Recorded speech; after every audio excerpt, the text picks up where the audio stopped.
네, 안녕하십니까. 신주기 목사입니다. 신주기 목사와 함께하는 잠언 묵상 오늘 제39강, 잠언 9장 1절에서 6절의 말씀으로 여러분들과 함께 말씀의 은혜를 받고자 합니다. 9장 1절에서 6절, 지혜가 그의 집을 짓고 일곱 기둥을 다듬고 짐승을 잡으며 포도주를 혼합하여 상을 갖추고 자기의 여종을 보내어 성중 높은 곳에서 불러 이르기를 어리석은 자는 이리로 돌이키라. 또 지혜 없는 자에게 이르기를 너는 와서 내 식물을 먹으며 내 혼합한 포도주를 마시고 어리석음을 버리고 생명을 얻으라. 명철의 길을 행하라 하느니라. 아멘. 여러분 오늘 본문은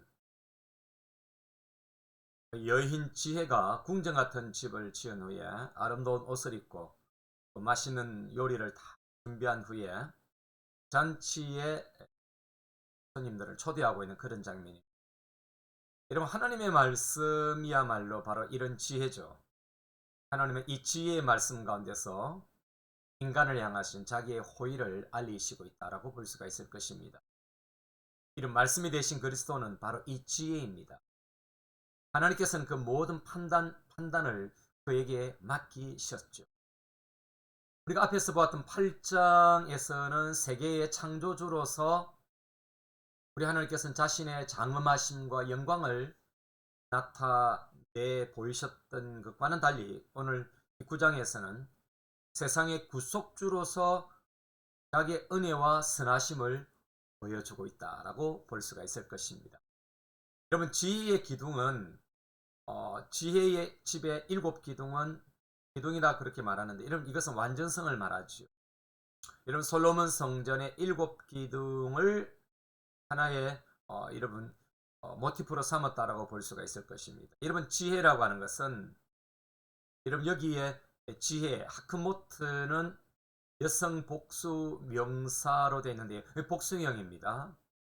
이것은 여러분 지혜의 보화들이 그리스도께 감추어져 있고 또 그분의 구속 사업에서 신비 속에 들어있던 하나님의 갖가지 지혜가 나타나기 때문에 그런 것입니다. 여러분 이 지혜의 호화로운 연회 준비는 앞에서 음녀의 아름다움의 대조를 이룬다라고 볼 수가 있을 것입니다. 이런 아름다운 지혜의 초대는 예수님이 천국 잔치를 배설하고 초대하는 것과 같은 것입니다. 이 모든 것은 지혜가 손수하는 일입니다. 그는 짐승을 잡고 포도주를 혼합합니다. 이것은 음식을 장만하시는 그리스도의 사랑과 그 준비의 훌륭함을 의미한다고 볼 수가 있을 것입니다. 이제 이 여인 지혜는 자신의 그 시녀들을 보내어서 사람들을 초청합니다. 이것은 마치 하나님께서 영원하신 언약 속에서 그 계약 조건에 기꺼이 응하는 모든 자들을 위해 준비하셨고 복음의 사역자들은 이 준비를 통지하도록 위임받고 명령받은 자들일 것입니다. 너는 와서 내 식물을 먹으며 내 혼합한 포도주를 마시고 라는 이 말씀은 하나님께 대한 지식과 경외 속에서 찾아지는 참된 즐거움을 맛보라고 하는 것입니다. 여러분 그리고 이 초대의 혜택을 누리는 자들에게 요구되는 것이 있는데 여러분 그 첫째는 어리석음을 버리는 것입니다. 즉 회개를 요청하고 있죠. 여러분 참된 지혜는 회개가 선행되어야 하는 것입니다. 어리석음을 버려야 된다. 둘째는 여러분 생명을 얻어야 된다는 겁니다. 즉 깨어 일어나야 한다는 거죠. 셋째는 여러분 명철의 길을 행하는 것입니다. 즉 생명을 얻은 후에는 경건한 신앙의 규칙과 올바른 이성의 법칙을 따라 우리 스스로를 다스려야 한다고 하는 것입니다. 여러분 저는 이 말씀으로 세 가지 적용을 여러분과 함께 나누기를 원합니다. 첫째는 내 속에 지혜의 궁전이 있게 하자라고 하는 것입니다. 여러분 예수님을 믿고 의인의 신분이어도 여러분 저와 여러분은 여전히 죄된 육신을 가진 것 아니겠습니까? 우리 속에는 쓴뿌리가 있고 경관진이 우리 안에 존재하고 있는 것입니다. 이 쓴뿌리가 가득 찬 이 경관진은 여러분 사단의 놀잇감으로 유린당하는 공간이다라고 볼 수가 있을 것입니다.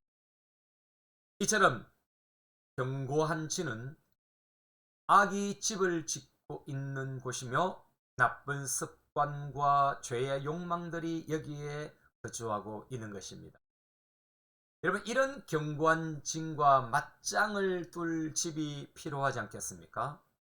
그래서 오늘 본문에서 말하는 것처럼 7개의 기둥이 있는 어리어리한 지혜의 궁전이 우리에게 필요한 것입니다.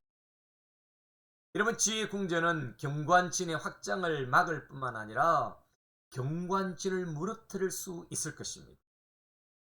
이 지혜의 궁전 속에는 지혜의 왕이 되신 하나님이 군주로 계시고, 또한 동등한 예수 그리스도가 그의 아들로 거기 계시며, 바로 우리의 벗이 되시고 변호사가 되시는 성령님이 거기에 계시는 것입니다.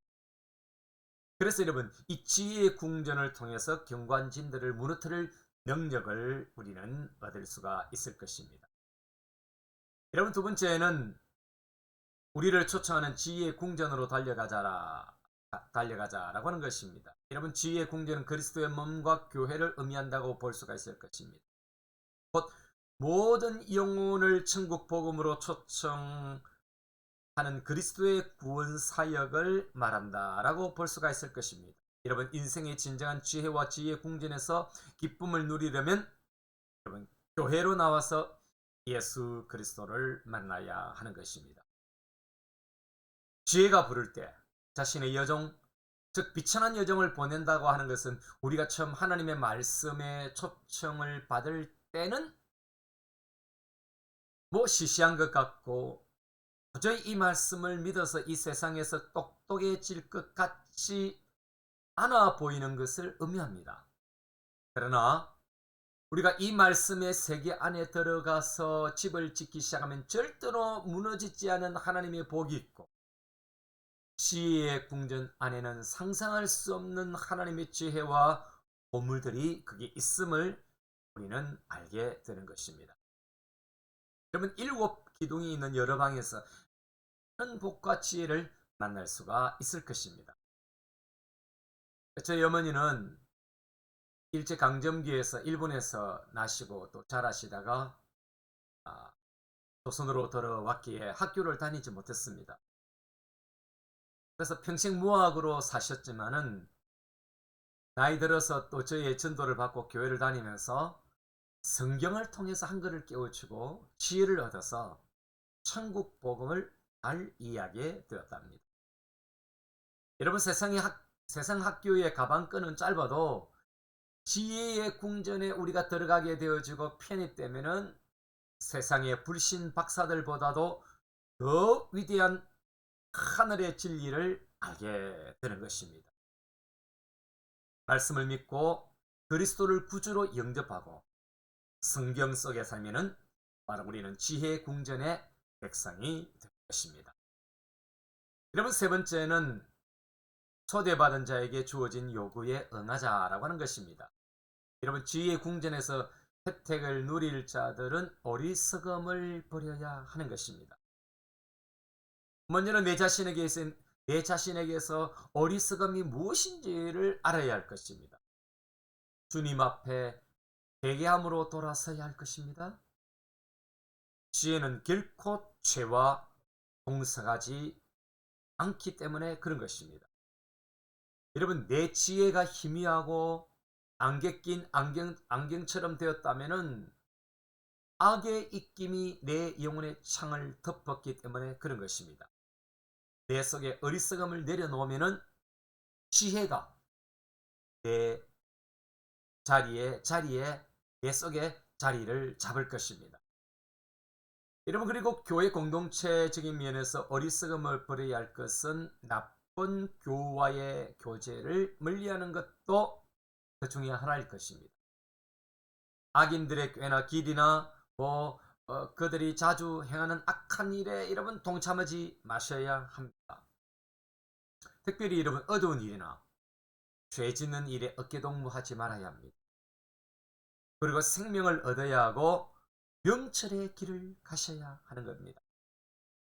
어리석음을 버리는 것만으로는 여러분 충분하지 못하며 우리는 지혜롭게 행하는 자들과 연합을 하고 동일한 정신과 그렇게 보조를 맞추어서 걸어가는 것이 요구되어지는 것입니다. 여러분 그 길에 성령님의 동행을 우리는 또한 원하고 기대해야 할 것입니다. 마지막으로 여러분 이런 기도로 하나님 앞에 드려봅니다. 주여 우리 속에 근고한 진이 아니라 지혜의 궁전이 자리 잡게 하옵소서. 날마다 지혜의 궁전에서 하늘의 지혜를 깨닫고 하늘의 보물들을 경험하게 하소서. 지혜의 궁전에 어울리는 삶을 살기 위해서 우리해야 할 것이 무엇인지 깨닫게 하시고 철저하게 내려놓고 생명과 명철의 길을 걷게 하소서. 아멘. 이것이 여러분의 기도가 되길 바라고 여러분의 한 주간의 삶에 여러분의 지혜의 궁전 속에서 하나님과 더불어서 성령과 더불어서 예수 그리스도의 지혜를 얻어서 그리고 화려한 인생길, 복된 인생길 되시기를 주님의 이름으로 축원합니다. 감사합니다.